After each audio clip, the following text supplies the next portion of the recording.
2013, addressed to His Excellency, President Sheikh Professor Dr. Alhaji Yahya Jammeh, State House, Banjul, The Gambia. Your Excellency, my journey in the Gambia began in 2001 when I met Your Excellency for the first time, and after several experiences in other African countries, I had finally found a true Muslim leader who is totally committed to his country and his people and fears only God. I immediately took a brotherly oath to put our hands together to help realize your noble vision for this beautiful country. I decided that I want to dedicate my life to this great president in sickness and in health, one destiny.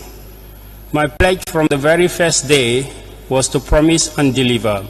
Making profits was never the primary objective. Serving you and helping you to achieve your honorable objectives always was. The projects we developed and commissioned were all your vision. Kotu 1, Kotu 2, transmission and distribution of GBA, Gum Petroleum Storage Facility, which is a masterpiece and was a real challenge to complete. Brikama Power Station in 2006, completed in record time of 8 months from start-up just before the elections. By borrowing funds from institutions without any government guarantee, only your word. I brought in strategic partners from the US to build a state-of-the-art flour mill with a capacity exceeding the demand of the country, which will shortly be commissioned. Electrifying the western region was your dream. The scope was to connect 36 villages. I did not visit the financing. I did not wait for the financing to come and pre-finance the startup and ended up connecting more than 50 villages. Needless to mention, I lost a lot of money but never complained because I always knew that you have a lot in your mind, and I absorbed it. Your Excellency, I have always ensured, unlike other companies, that we never make claims for extra works and variations because I consider that these projects are your vision and for the good of the people of the Gambia. Your Excellency, I did my utmost despite all the difficulties and resistance to execute the assignment you gave me to stand by and support NAWEC. When the world oil market prices increased dramatically in 2009 and the electricity tariff was erroneously lowered twice in the same period, NAWEC could not meet their financial obligations towards the IPP. Unlike any other business which would have immediately stopped supplying electricity until its bills were paid, I kept going at huge loss just to ensure that the energy sector in the country, your vision and the cornerstone of the economy did not suffer. I made sure that I wrote to the government on numerous occasions and categorically informed the ministers and government officials that the debt of NAWEC is ballooning in the absence of government subsidy. In most countries, government subsidize the electricity sector if the tariff is not cost covering. The only lifeline I had to bridge the huge deficit accumulated was the storage agreement we signed with the Total International, under which they are storing up to $25 million worth of product in the Madinari depot, which is 3 months strategic stock for the country. The other lifeline are the facilities granted by IDB to the government of the Gambia, which are payable after 1 year. Without these lifelines, the sector would have suffered a long time ago because no company on earth can sustain a $50 million debt. Your Excellency, after this long journey of tireless development coupled with a lot of stress, hard working and suffering, I cannot but be shocked and dismayed at the way I am being treated after all that I have done for this country. The consequences of another entity being granted the permission to do parallel fuel importation into the Gambia cannot be more damaging, not only to me, but for the Gambia as a country. Firstly, I will immediately lose the great privilege to have the Total International be in the storage agreement and credit facility granted to them. Our contract with them clearly stipulates that they are the exclusive supplier for the country, and a breach of this agreement will induce them to immediately cancel the storage agreement and call back the loan with immediate effect. This will, in turn, mean that we will not be able to meet our commitments with the banks and lead to bankruptcy with the financial institutions in the Gambia, suffering the same fate because we are the major borrower. Total International have delivered about 14,000 metric tons of heavy fuel oil without any financial instrument in place, which have already been consumed by the power stations, with some little quantity left to last until the 13th of May 2013. Due to the credibility that we have with Total International and the various financial guarantees we have in place with them, they had agreed to release the quantity based on our solemn promise to have the $10 million IDB facility opened in their favor to pay for the fuel. After we opened the LC in favor of IDB for the exclusive importation of HFO and paid the associated costs, we are informed by IDB that the Ministry of Finance have expressed their intention to divert this facility in favor of GNPC to import other fuel products. Until and unless this LC for $10 million is confirmed by IDB next week, Total International refuses to release any quantity of HFO which is currently under their ownership in the depot. The stockout of HFO will automatically lead to a stockout of HFO, thus bringing to halt the electricity generation in the country with dire consequences. Your Excellency, your wish is always my command, but I am certain that you have no intention of jeopardizing all the progress that you have achieved so far. We now proudly have a stable and growing energy sector, which is the envy of most other countries in the sub-region. If the strategy is to appoint GNPC or any other entity as the agent for the importing fuel in the Gambia, then I will support it by all means.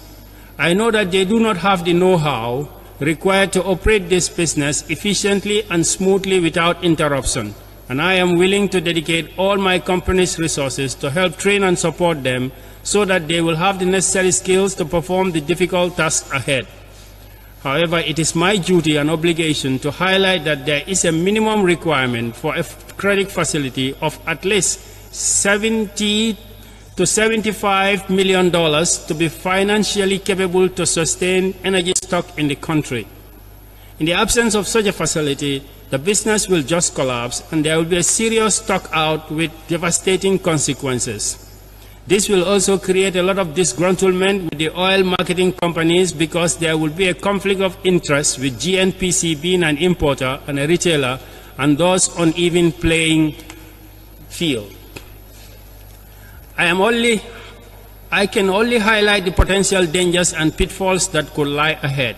Your Excellency, it is your wish to pursue this strategy for the energy sector, and for the sake of my reputation and the country's, I would want to ensure that we pay off all debts to all financial institutions in the Gambia and abroad by recovering all the debt from NAWEC and the oil marketing companies, which will take nearly 6 months at the earliest.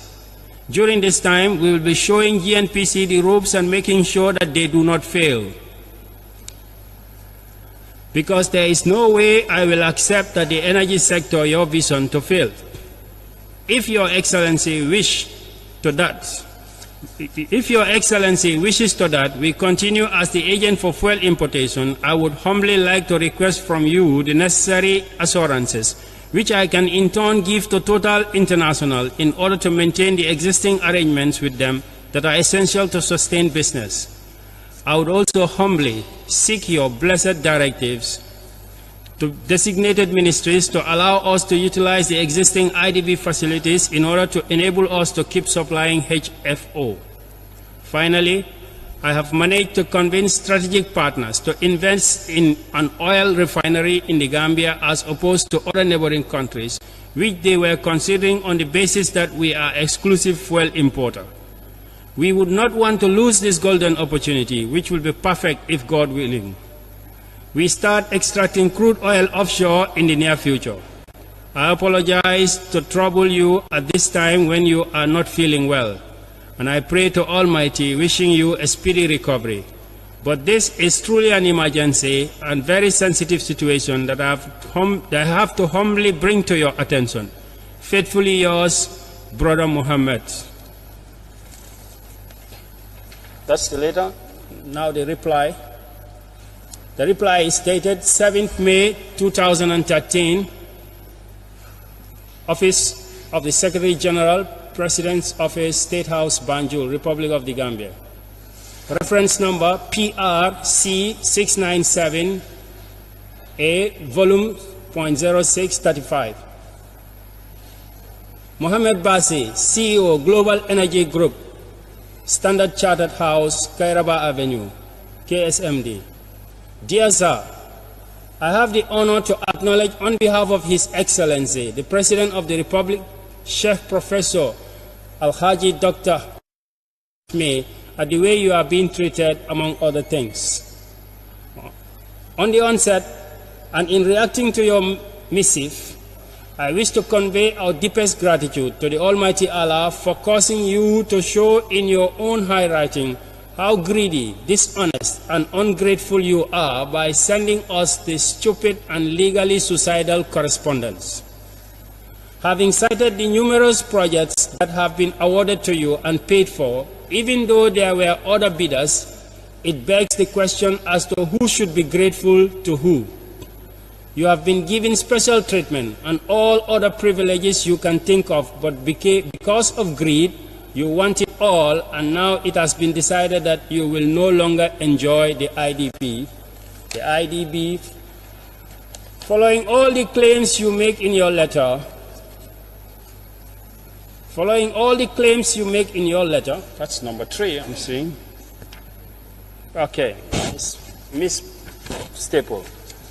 So, right. The IDB facility you are setting your eyes on. Furthermore, if by the 13th of May 2013 there is no fuel as threatened, you may as well turn yourself into HO4 and be used to generate power, as this tantamount to blackmail, which is a serious crime on the basis of your letter. In any international court of law, you can easily be fried without oil, since your rude and arrogant letter is full of thinly veiled threats that only a stupid, ungrateful, and dishonest person, blinded by sheer greed, would put in writing and address to a head of state. As consequence, you will be taken to task for a variety of reasons that will cost you dearly. As a first step, you should keep your dirty hands off Gamico, a company you have benefited from without any accountability. As for GAM Petroleum, Gambia institutions are shareholders, and you have not even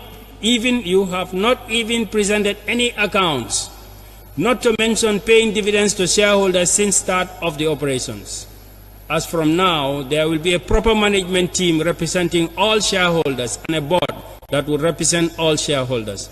There will be an international audit company to audit GAM Petroleum financial activities since beginning of operations about 5 years ago. Additionally, all dividend payments due to shareholders must be paid for upfront at the end of the audit.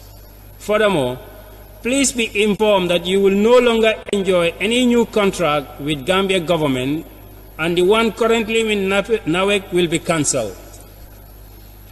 Following all the claims you have made in your letter, you are hereby being given up to 8 May 2013 to back them up with original documents confirming your claims, or else face criminal proceedings for lying and giving false information. Your own writing has definitely and legally nailed your own coffin. You need to also provide all the financial statements of minerals exported by Gamico and full details of tonnage and payments made by the purchasers in China, including bank transfer statements since you started operations. You are given up to 8 May 2013 as well to provide them. Failure to do so, be prepared for a full-fledged criminal investigation that would involve international companies that specialize in mining fraud, investigations concerning fraudulent mining exports from Africa, A U.S. company that specializes in China, Africa, mineral exploitation and exports to China will be used, among a host of other competent companies. You also made mention of a refinery project in the Gambia dependent on you maintaining the monopoly on fuel importation. This monopoly will be no more, and you may therefore be dishonest, ungrateful, and treacherous. While awaiting documentary proof of your claims, failure of which we will see you in court, I hope that this matter will be treated with urgency and seriousness it deserves. Sincerely, signed Jogu L. Ba, Honorable Minister for Presidential Affairs and Secretary General. Mr. Chairman.